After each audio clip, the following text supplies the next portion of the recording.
Hi, my name is Lacie. Let me just take off my mask. I know I'm late. Well, what, maybe 45 seconds? I'm so scattered. There's so much going on. um, I just want to thank you for even considering me for this opportunity to talk to you about why I do what I do. I'm a little bit nervous, so I'm sorry if I start to ramble, just wrangle me back in. I've had a lot of caffeine, so if I come off a little crazy, that's probably why. So my name is Lacie Dowsett, and I am a public defender in Baton Rouge, Louisiana. We're the only public defenders actually in Louisiana to provide representation at first appearances when bail is set. But yeah, actually, I'm not originally from here. I grew up on a farm, very, very rural, straight out country town. No sidewalks, no stoplights. People always ask me why I do this. Sure isn't for the money. But my father actually, he was a correctional officer, and as a kid, I got to meet the people incarcerated in the facility where he worked. And this one day, he introduced me to this older gentleman. They all called him Heart Attack. So, but I vividly remember him making me this helicopter out of a styrofoam plate and a pen. And just that right there. I was a little kid, but I knew. Society just locks you away, puts you in a cage, and there is so much more to the story. But I went to law school at LSU, and the last clinic in law school is the criminal justice clinic. And I went to the public defender's office, and I was a student attorney. I was practicing as a public defender even before I was a lawyer. I knew I was hooked. When I get overwhelmed, actually, which is easy to get in this job, I always look back at my first client that I was involved with helping. He was a young kid. I say kid. He was about 19. Charged with 3 counts of armed robbery. This was the first time he had ever even been arrested.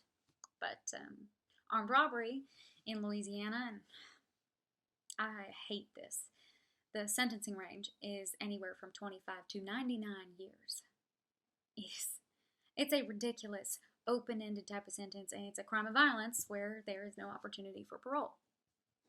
And so the DA dug his heels in, and we worked hard for mitigation. And the judge gave him 30 years. I built a relationship with him, and it was the first case I had truly done. And the hardest thing I had to do was to stand next to him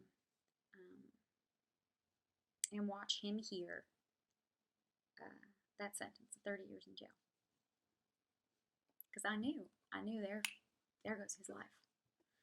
And so from that moment on, I knew I wanted to advocate for these people, and I wanted to win.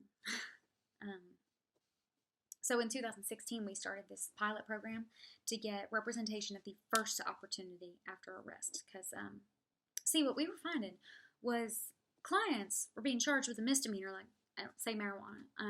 Gosh, it's the bane of my existence.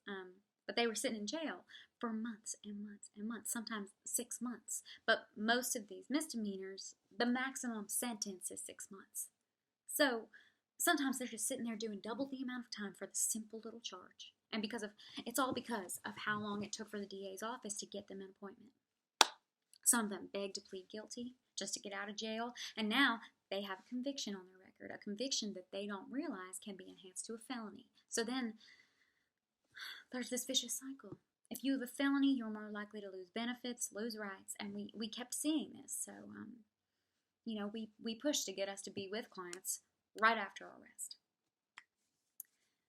Look, Louisiana has the most incarcerated people anywhere in the country, which means the most incarcerated people anywhere in the world.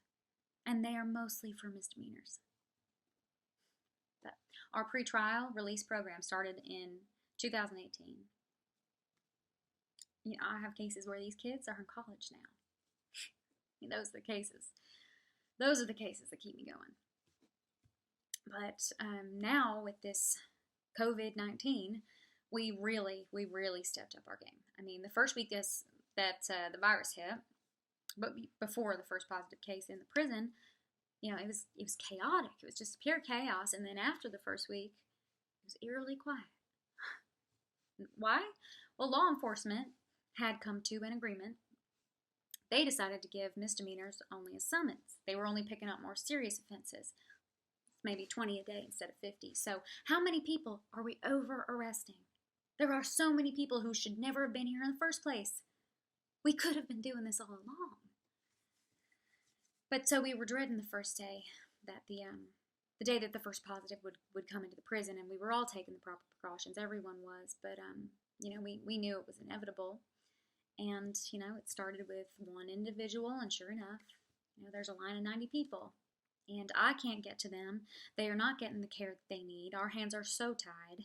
And I can't make any moves on their charges, and the courts are closed. And I know that they're all worrying that they are going to die inside.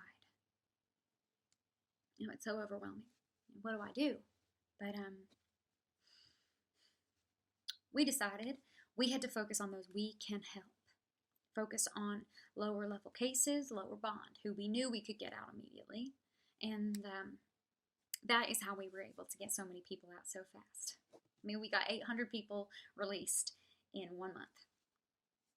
People, oh my goodness, people were coming out so elated. I mean, one wife was just standing there waiting for her husband. She is just so excited. She's jumping for joy, and she's just, I made you a cake. I made a cake. They knew that they'd escaped. They could not get out of there fast enough, and I am happy to report that those individuals did not come back. They did not return. Our recidivism rate is low, and I am so happy to see that, and that will help with our reform push.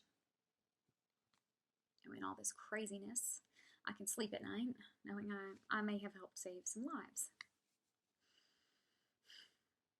And I do hate to say this because of how horrible this has been, but if I can just look to the bright side, COVID has shined a light on criminal justice reform, the need for criminal justice reform. Everyone almost always goes to, well, they murdered somebody, they probably hurt somebody, they hurt a child.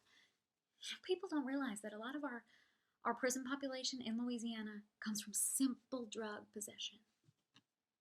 These people are addicts. They are sick. Or, the cycle. You have a busted taillight, get arrested for that. You sit in jail, lose the job, lose the home, and the spiral starts. That could happen to anybody. It could happen to you. It could happen to you. Any of us could wake up and find ourselves in their shoes. Not everybody gets the same opportunities in life. I am not burn the bridges, radical kind of girl. I mean, I'm your typical Southern girl. I love my hunting. I love my guns, but I am a realist. And all I want to say is just be realistic with the society we live in today. Be part of the change. Be kind.